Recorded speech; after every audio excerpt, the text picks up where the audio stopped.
Rigouemba, bonjour. Bonjour. Sentez-vous bien? Sentez-vous bien, sentez-vous bien. Tout moi musala toujours ngali. Bonjour. Tout ndeko Katumbi azali na conférence de presse. To kendaki to couvrir conférence de presse toujours ngali. Mais bari ki bazo Moïse Katumbi sombi ba journaliste. On to éviter contre. Nganga mituni mutuna eza moko Moïse a fait conférence de presse. On ne peut pas empêcher un journaliste d'aller chercher l'information. Mais bayo bakendaki na congrès à Mwanda. Hein? Où ils ont financé par première dame na hauteur ya $100,000. Il y a monté qu'on va jouer. Pourquoi une information ils ont quitté? Ils ont joué c'est se réunir pour na congrès na bango, ba financer bango. Ndeko muka autour ba ya matata non, likamba mabe za ya mabe ata matata sala jambo. Toko soutenir en côté la tendance là à caporaliser la presse. Mais la presse a besoin ba leg, a besoin ba soutien. Presse kasi yango tango to lobi ndengo na tango lobi Ndeko Katumbi apesa kimbongo. To yebi atoke na palais de la nation. Ba pesa ka mwa kanyaka to bebe bengi coupage. Problème c'est ya ko condamner Katumbi té, ya ko condamner première dame té, ya ko condamner balé la nation té, ya ko lobake comment la presse congolaise est pauvre. La presse est arrivée au point où elle ne peut même pas organiser son propre congrès. Imaginez. Donc, il y a un journaliste partout qui a fait son coupage, à cause de Katumbi, à cause de Tshisekedi, qui n'a parlé de la nation. On a l'alarme comme on a parlé de la nation, on a fait ça du coupage. Pour dire, Abraham a 4 rabisos de coupage. Bango doit gagner la présidence. Donc, on a lobby que c'est sa situation générale. Il faut que les lots aient interpellé Bissoli à s'attaquer dans Baninga Bakeneki par Katumbi. Par exemple, que presse banda kozwa batu. On a kenda tango Katumbi bazong sake kotaka sumbalesa. Na kendaka, mais j'ai été pris en charge par les politiciens, pas par mon média. Mais ndeko RFI azaki pembe na ngai. Média na bango mte futela gembongo. Donc notre presse est pauvre, batu batika débat wana.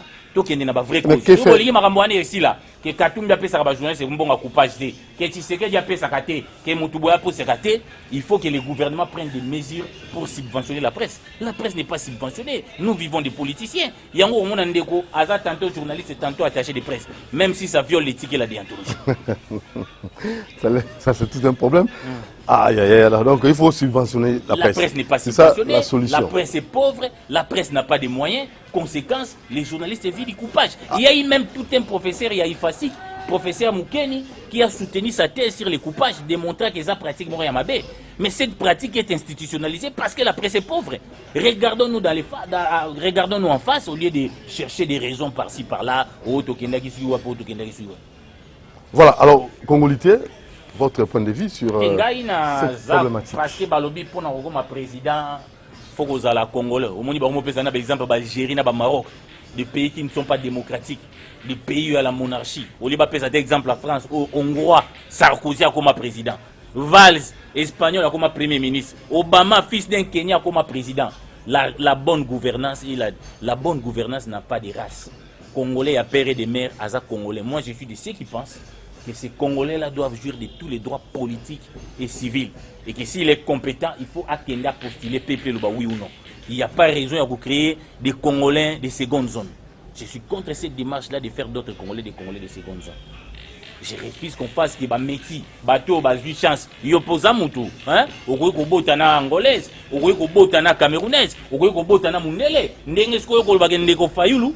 Bana ba ko comme président na mboko. Est-ce que mon tende ko fayulu ko ndimangote? Wana exagère à IDPS. Au moins temps on ba ndoko ko sabato fayulu sénégalais, ils n'ont pas d'argument, ils n'ont pas de bilan. Ba ko moko na ba sise moko ezangatina. Ye, sénégalais, angolais, tozana maka papa, bo diriger déjà mboka 3 saisons kende. Après 5 ans, toujours, vous me la bise au bilan. Hein? Vous me la bise au bilan. Vous me la bise au bilan. Au lieu de calculer. Mais ça n'a pas l'avantage, quand un Congolais a occupé ma poste, mais c'est ce que vous avez un responsabilité. Pour vous, il n'y a aucun avantage. Depuis 1960, Mobutu a des pères et des mères congolais. Kassavubu a des pères et des mères congolais. Joseph Kabila tanenge balobaka ou on a biso to yebite officiellement to yebike il était des pères et des mères congolais. Nani lisusu Laurent Désiré Kabila la même chose. Tshisekedi Kongo ba memyango wapi. Si vous le dites que Congolais père et des mères n'ont mboka mais pendant tout ce temps on a eu toujours des présidents des pères et des mères dans ces pays, ils nous ont amené où? Pour me tourner la question, ils nous ont amené où? Est-ce que basali mosala kutonga na rota o papa Bemba Sali? Bemba Saolona, au hasard ici dans le métissage, il ne les cachait pas de son vivant. Mais il a construit des entreprises, il a donné le travail aux Congolais. C'est un faux débat. Voilà, alors parlons IGF, DPCA, direction fleuve, Bakatsanga Mabraza, Bachemo Maboko, toujours à l'Ingeti à l'œuvre. PCA, OCC, d'habiter un mot par rapport à cela. Nani, pour na maramboana, eza malamu mosalo IGF azo sala, mais eza pena mawa mingi, tous a des problèmes. Comment bateau basa interpeller bazo kima? Non seulement bazo kima nenge nini, to sentir que nos frontières sont poreuses.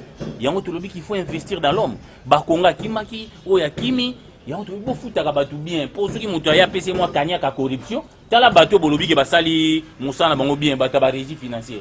Bolobi ke basali mosala bien. Et comme il va foutre bango rétrocession bazo fouta lobby ba koyi ba kanyaka. Donc il y a un truc senga débé za moko bo fouta batu bien même batu ba frontière pour ba ki maraté. Musala IGF fa ça les amalamu mais to sengi que ce qui rapport wane bimi ndenge IGF eza na ba rapport ya ba PCA ya ba Konga ndenge pe bimi ce qui rapport ya eteni longolo. To lingi te que justice ko maka ko kanga batu ndambo misusu baza po baza pemeni ya tata mokonzi bango ne baza l'exonérer. Nous voulons la justice et l'égalité pour tout le monde. Loi électorale. Bon, loi électorale ici, baby siango.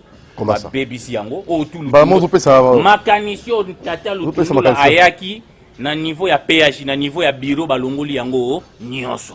Batiango nyonso, de côté. On a charquité la loi Lutundula. C'est nyonso qui n'a aucun n'engezalaki, na n'enga kala.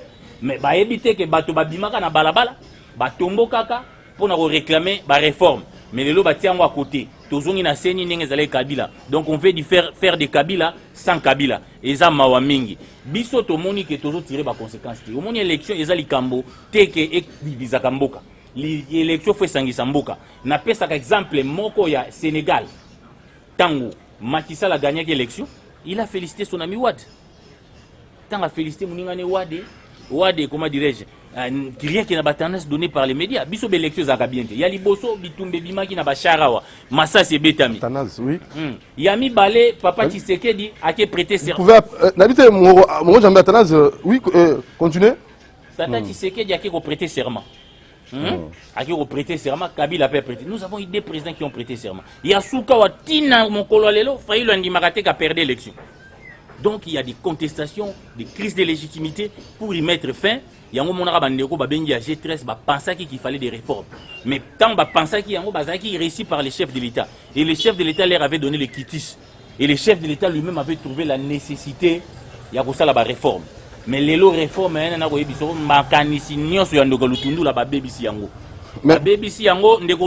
malheureusement, la position Oyo a commis déjà ministre, a défendre la loi. Donc, Ezapé n'a pas si, n'a pas. Vous ne croyez rien, apparemment. Il n'y a pas à croire, tout est fait en cause pour l'élection. C'est-à-dire, Moutou a pouvoir, il y a gagné. Prorogation à état de siège, déjà, Parlement, Zapou. Invité un mot. Bon, état de siège, tout le derrière Mkonzamboka. Mais gestion, on a comment poser des problèmes. Nazara qui scandalisé quand le ministre du Bidja Loba 2 semaines banato bande état de siège mbongo nanga ko après 2 semaines. Donc avec 2 semaines ba soda na front bazaki motivé té. Yango moni moi ben infiltration. To sengi tango boté état de siège wana. Bo pesa moyen na ba soda. État de siège bo pesa moyen na ba soda basala musala. Sinon la situation va continuer comme ça. La même chose ba to ba kubundate et en même temps le rôle les états de siège ba soda mutu bazo gérer. Tozo banga ke soki ba futami bien té ba civil ba payer les prix.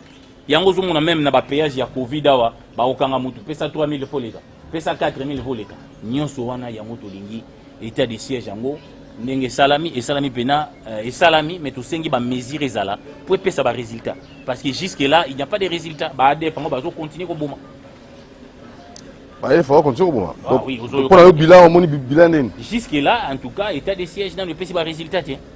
En tout cas, on signale toujours BADEF. Mais na yoki ke mbongo ya basoda batinda yango 2 semaines après que ba proclamé état de siège. Ce n'est pas sérieux. À vérifier cette information. Alors, en tout cas, rapidement, troisième vague à Covid-19, mesures, toi, vous respectez les mesures préventives, les mesures barrières. Pourquoi Congo a commis la négligence makasi?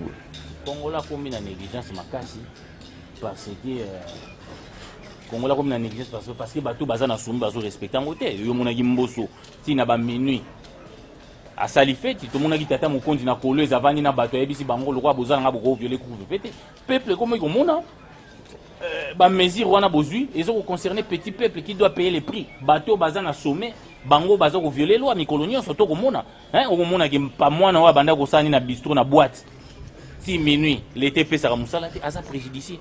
En même temps, le gouvernement n'a jamais trouvé une solution palliative. Banana va souffrir. Et ça maladie.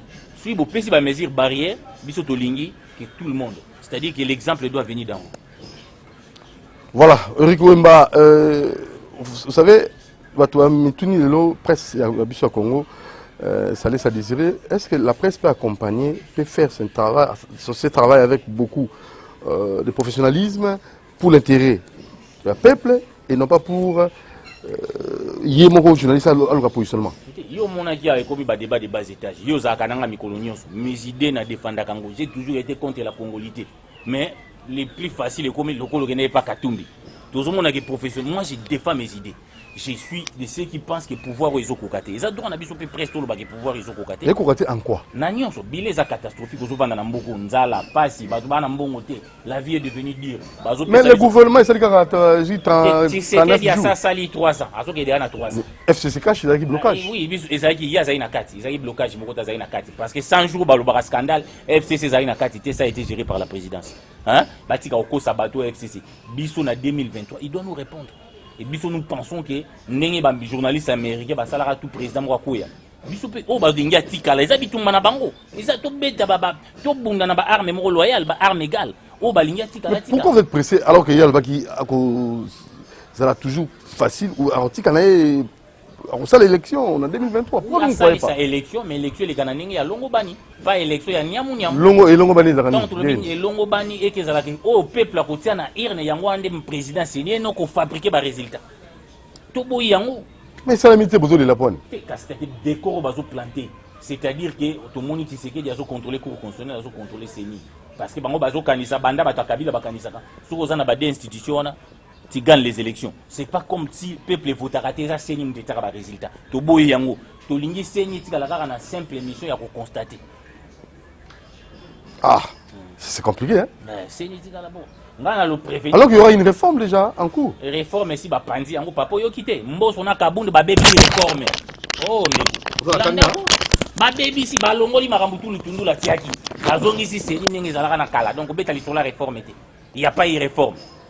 Voilà, alors rapidement, parce que un mot, est-ce que vous espérez déjà en 2023 l'élection où vous allez vraiment, c'est sûr et certain, par rapport à préparatif aux élections, est-ce que des corps, ils ont déjà planté? Ils ont raté des élections, mais tout le monde a élections, eux, que ça, la man respect à norme, au poli. Hein, qu'on perd l'élection, ça fait du monde. Tout le monde a Sarkozy, ça l'a mandat moko. Tout le monde a Hollande, ça l'a mandat moko. Soko quitté.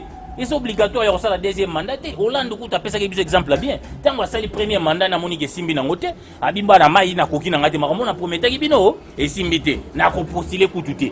Si Félix Tshisekedi pouvait suivre l'exemple de François Hollande, et pour ça la biso bien. Ah, ça c'est compliqué. Alors nous continuons.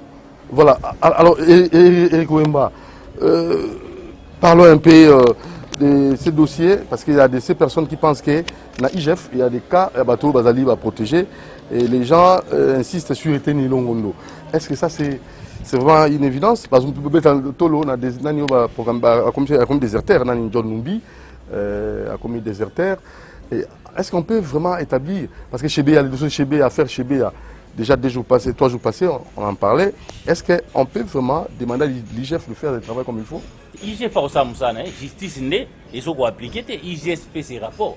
Côté la justice, IGF fait le bac n'a vraiment qu'il y a eu des problèmes, interpeller même ministre Eteni. Donc on condamne IGF, IGF a fait son rapport, a fait son travail. C'est au niveau de la justice que les choses traînent. Le dossier Gentili Ngobila avec le Conseil d'État, le Conseil d'État n'a évité un mot par rapport à ça. Gentili Ngobila. Il devait réhabiliter le bourgmestre Senghor à Salakangote, Conseil d'État comme il est. Il y a des hors la loi.